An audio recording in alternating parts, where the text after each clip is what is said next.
Halo Shalom, saya Yono Sunardi. Seperti biasanya akan menjelaskan tentang firman Tuhan ya. Di seri khotbah Kristen ini khotbah seri tentang dosa ya. Seri pertama, apakah dosa? Apa yang Alkitab katakan tentang dosa? Seri kedua, dosa dan konsekuensi. Nah, ini seri terakhir penutup, yaitu tentang membahas contohnya dosa di dalam firman Tuhan. Ada banyak cerita, saudara, tapi saya mau ambil yang pertama kali, yaitu tentang Taman Eden, ya. Di cerita kali ini, saya bikinkan ilustrasi tentang pengadilan di Taman Eden. Ya, jadi saya rasa ini bisa membantu Anda untuk mengerti lebih gampang, begitu ya. Ingat, ini hanya ilustrasi. Foto, kata-kata, apapun di dalam ilustrasi nanti adalah hanya ilustrasi saja. Kebetulan sih saya sendiri dan keponakan saya ya yang jadi contohnya. Tapi intinya saudara harus tahu ini hanya ilustrasi untuk membuat Anda mengerti. Ya, seri judulnya yang ini adalah seri ketiga penutup versin dosa pertama. Ingat, nanti Anda ketik di seri khotbah Kristen terus seri dosa 1. Ya, seri dosa apakah dosa? Itu seri pertama. Seri kedua, dosa dan konsekuensi. Saya membahas konsekuensi dari dosa. Jadi saya harapkan Anda ikuti seri ya, kalau enggak supaya Anda bisa melihat dengan lebih jelas. Oke, saya akan bahas firman Tuhan ini. Kita akan mulai. Ini seperti ilustrasi saja. Saudara sedang ikutin aja. Nanti saudara akan mengerti ya. Oke ya, Tuhan Yesus memberkati. Jadi ini kita akan seperti mengikuti peradilan, ya, satu sidang pengadilan tentang Taman Eden, ya, dosa pertama itu.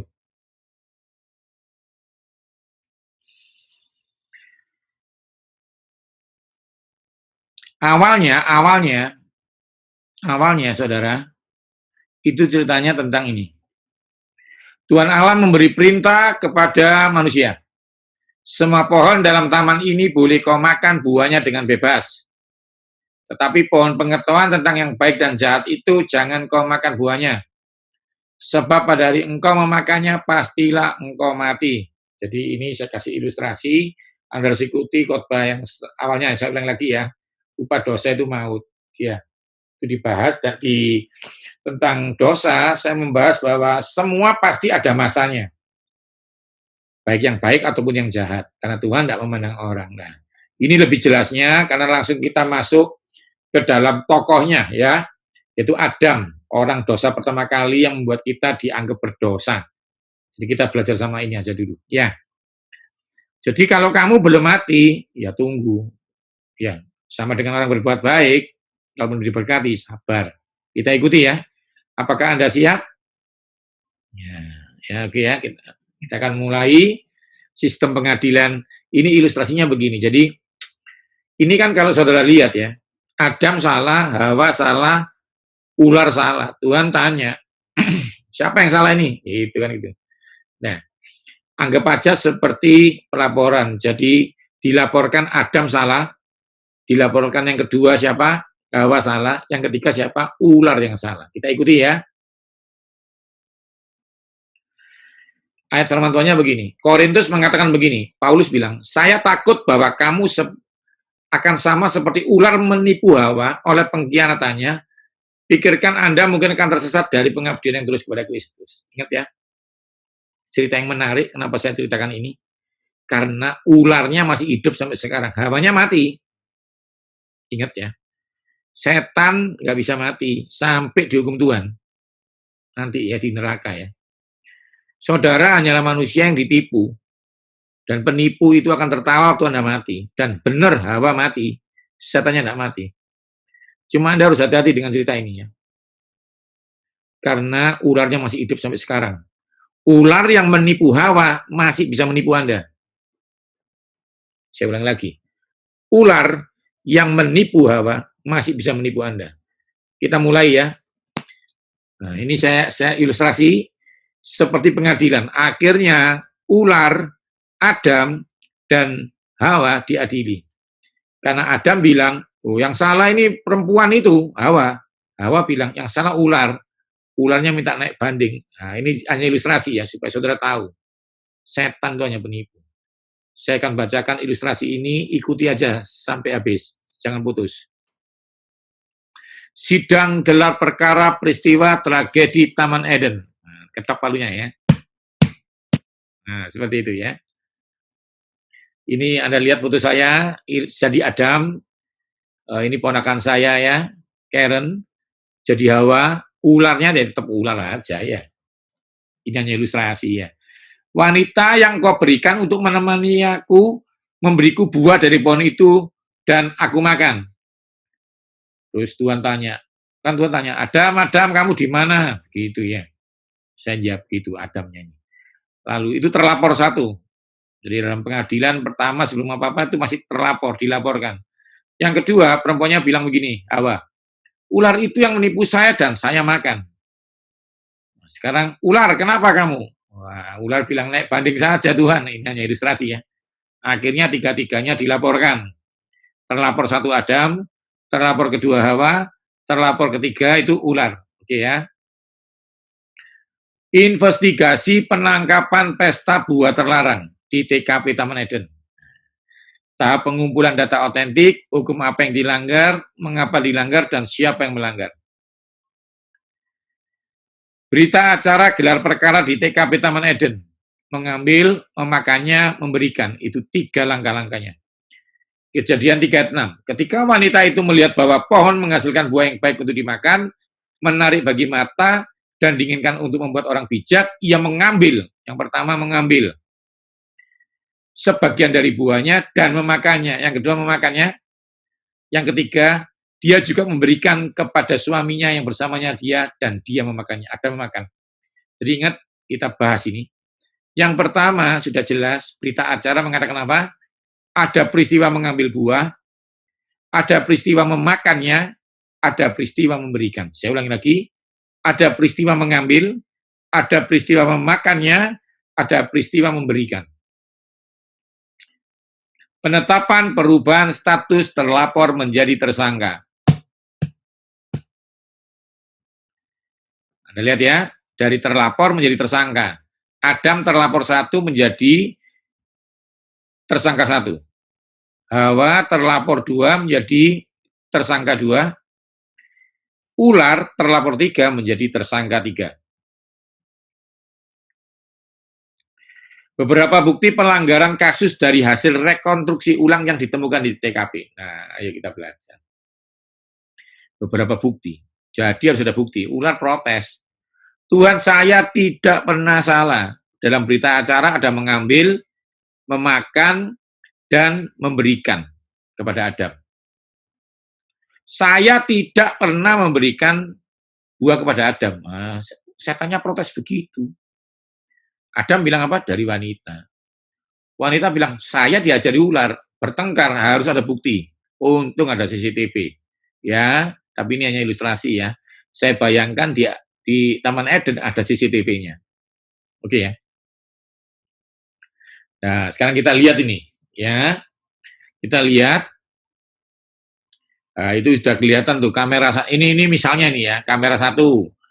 Oh, itu Taman Eden bagian barat. Ya. Kamera 2, Taman Eden bagian timur gitu ya. Kamera 4 bagian selatan, kamera 3 bagian utara. Lihat ini. Ini yang nggak ada Adam dan Hawa ini bagaimana nih? Coba kita cari nih. Ya ini kuncinya dibuka. Nah, udah kelihatan ya. Jadi Adam lagi di bagian timur nih ya. Kamera 2. Sekarang yang bagian utara ini. Sudah Hawanya yang belum ada ya, kita cari. Nah, ini masih ada video yang nggak bisa kebuka, kamera 3 ya.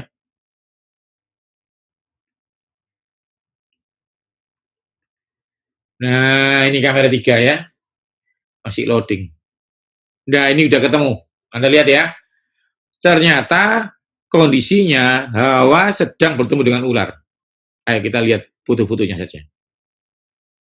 Beberapa foto ini adalah hasil dari perekaman CCTV surga di tempat Taman Eden. Ini hanya ilustrasi ya saudara, supaya Anda mengerti begitu. Tuhan itu melihat. Ya, Anda lihat kejadian rekaman CCTV. Saya bacakan. Sumber file kejadian 36, bukti otentik tersangka Hawa sebagai pelanggar. Terlihat dia memetik buah dengan tangannya sendiri, tidak dipetikkan oleh ular. Bayangkan saudara, ular menang nih.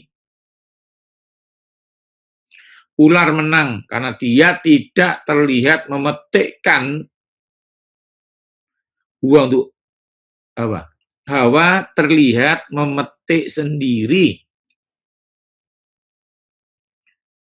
Bayangkan saudara, terfoto oleh surga, tanganmu beli makanan yang salah, contoh jeroan. Bayangkan itu. Anda tertangkap basah. Anda tertangkap basah tidak melihat firman Tuhan. Nah, pokoknya inti tahu ya saudara ya, maksud saya ya. Ini hanya ilustrasi tapi membuat Anda tahu. Setan itu pandai, dia hanya menghasut saudara. Dia tidak bisa menghalangi berkatmu, tapi dia bisa menghalangi engkau tidak mendapatkan berkatnya itu. Tuhan itu terlanjur mati buat kamu. Dia tidak pernah gagal, kenapa? Dia sudah terlanjur lahir, mati, bangkit, dan naik ke surga. Tapi kau sendiri, seperti orang tua sudah terlanjur masak nasi, tapi kamu nggak mau buka magicom. Tuhan sudah ciptakan buah, tapi kamu tidak mau makan buah, malah makan sesuatu yang dilarang Tuhan. Jadi Anda belajar di konsekuensi ya. Yang seri kedua dan seri pertama. Yang seri ketiga ini hanya ilustrasi aja. Yang kedua, oh ya, katakan sebelahmu dulu, jangan jadi pelanggar. Yang kedua, rekaman CCTV. Sumber file kejadian 36, bukti otentik sebagai pengguna. Terlihat wanita itu memakan buahnya dengan tangannya sendiri, tidak diberi makan oleh ular. Bayangkan saudara. Hawa memetik, lalu memakan. Anda baca di berita acara tadi ya. Tidak pernah terlihat setan memetikkan. Tidak pernah melihat setan mengunyahkan. Bayangkan Anda terlihat surga beli makanan yang salah, lalu juga mengunyah sendiri. Mana bukti setan salah sama Anda? Dia hanya menghasut, dia hanya penipu, dia tidak tampak melakukan dosa. Dia sekali berbuat dosa dibuang sama Tuhan. Sekarang dia ajak Anda. Saya harapkan Anda diberkati dengan ilustrasi ini. Bukan cuma hanya melanggar ya, dia juga pengguna. Kalau ilustrasinya narkoba gitu, nggak cuma beli, tapi pemakai. Bayangkan, saudara. Yang ketiga, Taman Eden sumber file, bukti otentik, pengedar dan kurir. Bayangkan, seperti Hawa memberikan buah dengan tangannya sendiri kepada Adam. Bukan cuma salah Hawa itu, tapi jadi pengedar.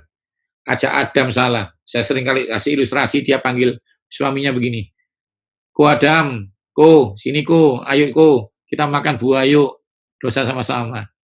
Saudara, katakan sebelahmu, jangan jadi pengedar. Sudah pengguna salah ya udah, jangan mengedar. Karena itu Tuhan bilang apa? Kamu berbuat dosa, minta ampun, bertobat. Jangan ajak orang lain berbuat dosa. Anda sudah salah makan, ya sudah, minta ampun Tuhan. Jangan makan lagi. Jangan ajak orang lain salah makan. Saya sering khotbah kesehatan. Jangan ini, dilanggar. Wah, nggak apa-apa. Ajak orang lagi. Saya harapkan Anda yang tersinggung itu sadar. Ya. Penetapan perubahan status tersangka menjadi terdakwa. Setelah semua jelas, Tuhan itu adil. Begitu mengasihi kamu, tapi dia benci dosamu. Dan ada upah, ada konsekuensi. Anda belajar di seri khotbah kedua. Penetapan perubahan status tersangka menjadi terdakwa. Bayangkan. Sidang pengadilan 3 tersangka kasus pelanggaran Taman Eden. Terdakwa 1 Adam. Terdakwa 2 Hawa. Terdakwa 3 setan. Tersangka 3 sebagai aktor intelektual di balik peristiwa pelanggaran di Taman Eden. Sudah lama menjadi target keamanan pihak surga. jahat, pembohong, dan penuh tipu muslihat. Anda tahu ya, setan hanyalah intelektual, pelanggarnya yang dihukum, Adam dan Hawa. Setan dihukum atau tidak? Loh, sudah terlanjur, hukumannya seumur hidup, nggak bisa ditambah. Jadi jangan percaya sama setan. Dia sudah dihukum seumur hidup, nggak ada lagi kejahatan yang ditambah setan yang bisa membuat hukumannya nambah. Sudah pasti maut. Dia ajak teman, dan Anda terhitung kalau Anda mau. Ya, cepat bertobat, apapun salah, saya tidak bisa menghakimi saudara. Semua orang pernah berbuat dosa. Tapi Yesus juga pernah mati buat semuanya. Saya ulangi lagi ya. Pastor, semua orang kan bisa berbuat dosa. Tahu saya, tapi Yesus juga sudah terlanjur mati dan bangkit. Sudah tanggung dosamu. Ayo minta ampun, dia tidak pernah kekurangan pengampunan. Anda lihat semua orang berdosa, dicari Tuhan. Dari Matius pemungut cukai, itu Sakius, ya, rajanya pemungut cukai, pelacur, semua diampuni Tuhan. Saya tahu Farisi menolak. Maaf ya, kalau ada pihak-pihak yang mengaku dari gereja menolak Anda, ya itu bukan Tuhan. Karena Tuhan pasti menerima Anda. Minta ampun sekarang, jangan berbuat salah lagi. Tuhan yang suka ngampuni, Tuhan bilang jangan berbuat salah lagi. Ya. Penetapan perubahan status terdakwa menjadi terpidana. Nah, udah, itu ilustrasi. Akhirnya di penjara, semuanya sama-sama. Siapapun yang berbuat kesalahan akan menanggung akibatnya sesuai dengan kesalahannya. Tidak ada pilih kasih. Ya, itu terjemahan dari Inggris, tapi kalau Tuhan tidak bisa diganggu-gugat, jangan sesat. Oke ya saudara ya, saya harapkan Anda diberkati dengan firman Tuhan ini. Ingat, ini hanya ilustrasi. Ingat ya, setan sampai sekarang masih sama, setan yang sama itu. Dia habis bohongin Adam, dia akhirnya bohongin siapa? Banyak. Semua orang ditipu. Sampai Yesus pun diuji. Kalau engkau anaknya Tuhan, berubah batu jadi roti. Sama. Adam juga. Nah, gitu loh. Yesus kan 3 ujiannya. Enggak, sama. Adam itu 1 tapi semuanya. Yang pertama soal makanan. Yang kedua apa? Kekuasaannya untuk milih. Ketiga, mau nekat makan mati apa enggak. Saya kasih tahu ya, sudah ditawari semua buah ini punyamu. Asal jangan yang ini. Tuhan juga diuji 3. Yang pertama makanan. Yang kedua mujizat. Coba jatuh. Hawa juga pasti itu. Bukan 1 ya. Nanti kawan-kawan saya bahas khusus ya.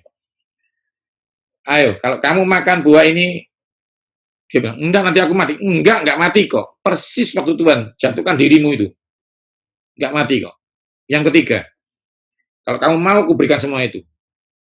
Mungkin setan juga bilang, kalau kamu bisa makan ini, kau bisa makan semua itu jadi punya persis khusus. Membuktikan kepemilikan. Jadi ujian yang pertama tentang kesehatan makanan, kedua tentang mujizat. Kalau kamu makan ini nggak mati. Yesus juga gitu, kalau kamu jatuh kamu nggak mati. Yang ketiga, tentang kepemilikan. Orang tuh ingin memiliki. Padahal hidup kita dimilikinya Yesus. Kau akan kuberikan semuanya. Setan yang sama ngomong sama ular, sama Yesus begitu. Ular yang sama itu. Waktu sama Hawa, mungkin dia merayu. Hawa, Adam, benarkah engkau boleh makan semuanya itu? Buktinya ini enggak. Ayo coba, kalau kamu bisa makan ini, menurut perkataanku, tidak menyembah Tuhan, menyembah aku, menurut perkataanku, maka semua ini kuberikan kepadamu. Dia lupa, dari awal memang Eden itu miliknya dia. Kami bersyukur firman Tuhan ini sudah disampaikan, biarlah kau mendapatkan hikmat yang besar dari firman Tuhan ini. Apapun itu tentang kesehatan, ingat, ikuti seri khotbah saya tentang seri dosa ini. Yang pertama, apa yang Tuhan katakan tentang dosa. Yang kedua, tentang dosa dan konsekuensi. Yang ketiga, tentang versin ini. Ini contoh real, hanya ilustrasi, tapi real banget orang yang berdosa pertama kali. Versin. Bukan membunuh, bukan mencuri. Ya, tapi melanggar yang Tuhan perintahkan. Oke? Saya harapkan saudara diberkati Tuhan dengan semuanya ini. Ikuti seri khotbah selanjutnya. Anda bisa tekan lonceng di YouTube channel saya, Yohanes Sunardi TV, dan Instagram saya dan buku kesehatan saya. Ingat, di dalam YouTube ini ada 2. Yang satu seri edukasi kesehatan, yang satu seri khotbah Kristen seperti ini. Saya harapkan saudara diberkati Tuhan, ikuti khotbah-khotbah saya selanjutnya. Tuhan Yesus memberkati saudara.